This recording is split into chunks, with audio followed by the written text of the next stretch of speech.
Before I get started on this Wilfred Zaha stuff, I just want to say thank you to everybody who joined in on yesterday's video. I had a bit of a rant, I had a long rant, actually.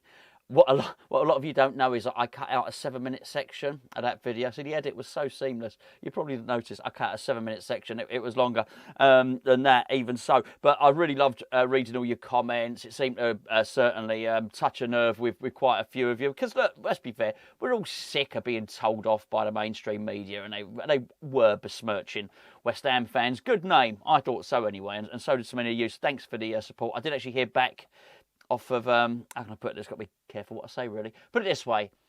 One of the media outlets that I mentioned, I don't think I'll be appearing on there anytime soon. Let's put it that way. Anyway, there you go. Wilfried Zaha. Now, this is a name that would be familiar to everybody. I've used to make a regular pilgrimage to the away game at Selhurst Park. I like it as an away ground. It's nice. It sort of reminds me a little bit of Upton Park, with the houses quite close to the ground and all the rest of it. It's still sort of got its soul as a football ground, hasn't it, really? So I've been there a few times where Wilfried Zaha has played the pantomime villain. He is a pantomime villain, and he does do it very, very well. And he's just one of those players that when he's not on your team is a pain in the arse, a real pain in the arse. He's talented, though. There's absolutely no doubt about it at all. So anyway, we've been linked with him yesterday, which is what this video is about. But not only have we been linked to him yesterday, we almost got him in January. The story goes, and I'm pretty certain this is it, because I saw that the story was leaked. I saw the leak themselves. I heard it from numerous different outlets, and it was that David Sullivan tried to buy Wilfred Zaha for David Moyes in the January transfer window because he thought we needed a left winger. Actually, I make him right in so much of that stuff. The one thing I felt he got wrong is he didn't understand the history, or he clearly didn't know the history between David Moyes and Wilfred Zaha. Had he have done, he would have known why it was such a ridiculous idea. But yes, do I agree that we needed another attacker and someone that could play on the left wing? Yeah, I think so. That being said, possibly David Moyes would have had him playing as the holding defender and not somebody, a holding winger, sorry, and not that attacking forward that we used to see at Crystal Palace. Anyway, that didn't happen. It appears that we're back in for him. Now, first of all, this tells you one thing. This tells you one thing straight away. And that is that Sullivan is still going to be having influence on recruiting players at West Ham. That being said, excuse me while I clean your glasses. I actually sat on these bloody glasses earlier, believe it or not.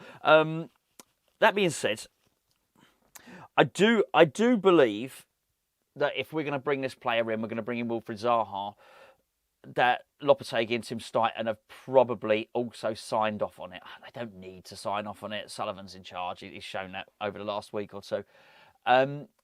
But I think he's probably agreed. Lopetegui's probably agreed and thought, yeah, okay, I'll have that player. Which brings us on to the question of whether we want him. Now, I'm not speaking for you. I can only speak for myself. He is a pantomime villain. He really is. He plays the bad guy really well. But he is excellent. He's a frighteningly good footballer.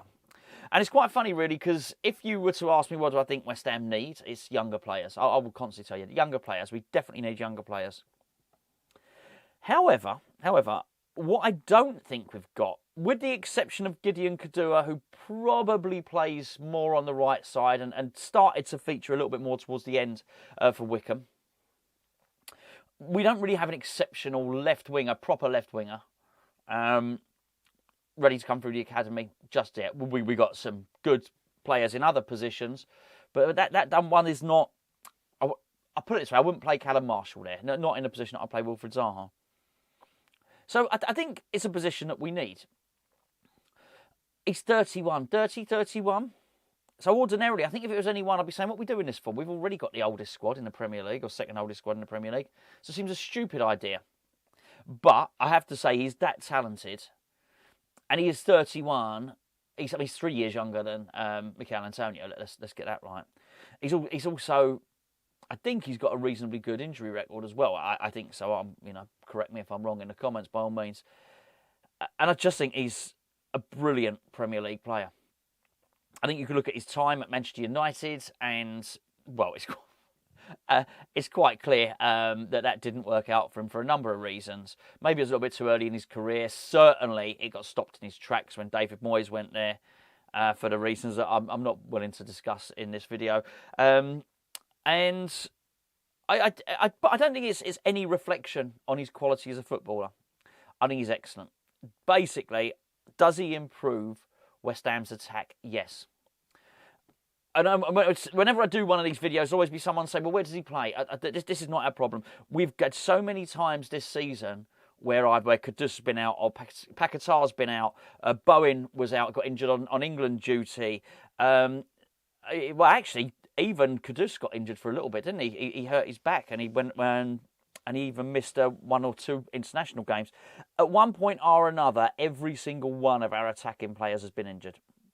So the whole premise and the whole thought process that actually we don't need someone like that because we got it covered. No, I think we can. I think there is room for him in the squad. He's going to cost a lot of money, but then again, we've saved a lot of money in wages. We're nowhere near it, and I think by bringing Zaha in, because he signed for Galatasaray on a free, pretty sure of that, from Crystal Palace, I'm quite sure that we wouldn't have to pay that much to get him. So I think with that in mind, well, you could probably tell from the direction I'm heading in with this. I quite like it as a signing. In fact, I'd go further than that. I'd be quite excited by this. I think, you know, for it, look, do I want to see Wilfred, the 36-year-old version of Wilfred Zaha? No, I don't. Do I want us to see us bring in younger players? I absolutely do.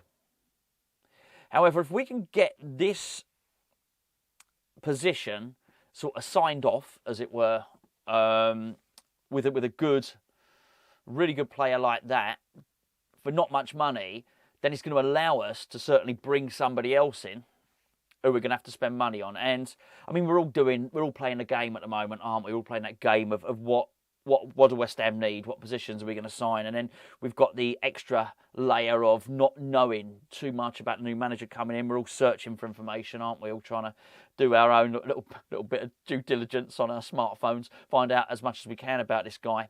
So we've all got our own ideas about, you know, we're going to need full-backs and centre-backs need a dressing, and, you know, he's probably not going to want Souček in midfield, and all of this sort of stuff that we're all sort of thinking and saying at the same time. It does allow us, as a club, to spend money on other positions.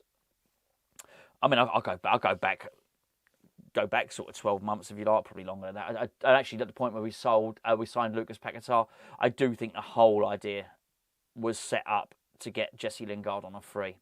I think that was it. I think we were getting Jesse Lingard on a free to play attacking midfield, and that then would have opened up the money to sign Onana, which is what we really wanted to do as a very much a central midfield player. And I think that's what happens when you get those players in. They allow you to spend the money elsewhere. Well, of course, the rest is history. Jesse Lingard didn't happen. Not just for West Ham. Jesse Lingard didn't happen for Jesse Lingard. He's crikey. He's on the naughty step at the moment, isn't he? Even in his South Korea at the moment, playing for Seoul.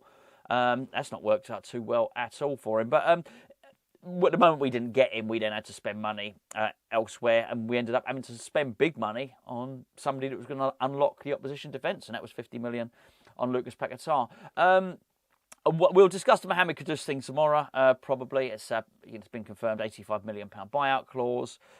Do you know what? I was going to talk about it today. I've just been so much negative stuff, actually. The truth of the matter is I don't think Kudus will leave next season. I think we'll see at least one season of him under Lopetegui, and I'm pretty certain it will be Lopetegui, by the way. I thought I'd concentrate on maybe something a little bit more positive after me long old ranty poos yesterday. Before I go, can I please point you in the direction of our Patreon channel? What's our Patreon channel? Well, it's our third Hammers Chat channel. Look, there are a number of ways there you can help support Hammers Chat, but a great way to do it is by following us on Patreon. You all do it anyway. You all support Hammers Chat by watching these adverts. You're supporting Hammers Chat. I know they're annoying, but we rely on that as well. One of the main things we rely on is our sponsors, great sponsors like ETC Sports, who've been with us for years. Recent sponsors like Match Bingo, like Manscaped, they all help. But one of the main ways that you allow me to sit down and do a 27-minute rant about Chris Sutton and all the other stuff, and basically upload on 2 channels every single day, is down to our patrons who help support us and basically commit to supporting us on a monthly basis. There are several different ways that you can do this. You can either pay an annual fee or you can pay each and every month. There are 3 separate tiers, but we've got a 7-day trial at the moment, so you can go and check it out and think, what's all this Patreon stuff about? I'm going to go and have a look. The link is in the description below. It's patreon.com/HammersChat. We have got a lot of additional stuff over there because it is our 3rd Hammers Chat channel. We've got Hammerlytics over there, which is excellent. It's not just the analytics after a game. The guys over there do a wonderful, wonderful job at Analytics United. And what they do is they will take a look at potential signings, potential manager. Go and have a look at the video with Cal and Charlie yesterday over on the main channel. We'll tell you things about Lopetegui that you didn't think you'd know or ever know. We've got loads of that stuff. We've got the Anton Ferdinand podcast. We've got loads of interviews with former players, with managers, referees, with scouts, with, honestly, anybody and everybody that you can think of. We have honestly got interviews with them. We have got opposition previews, we got breakfast shows, we got player ratings, we got WhatsApp groups, we got a lot of stuff going on here. We got mugs of tea. I don't mean actual mugs of tea, I mean like the podcast mug of tea. And also we have our Naked podcast, which is myself and Gio fully clothed, ranting about stuff that has nothing to do with football at all, funny enough. Yeah, in fact, what was the last time? It was me ranting about how Biscoff biscuits are taking over and they're highly overrated. Yeah, well, come and join in on that one. It's more fun than I've just made it sound. Links in the description below. Patreon.com/HammersChat. That's it. I just accidentally spat at the camera there. That's no offence to you or indeed the camera. Let me know what you think about Wilfred Zaha in the comments below.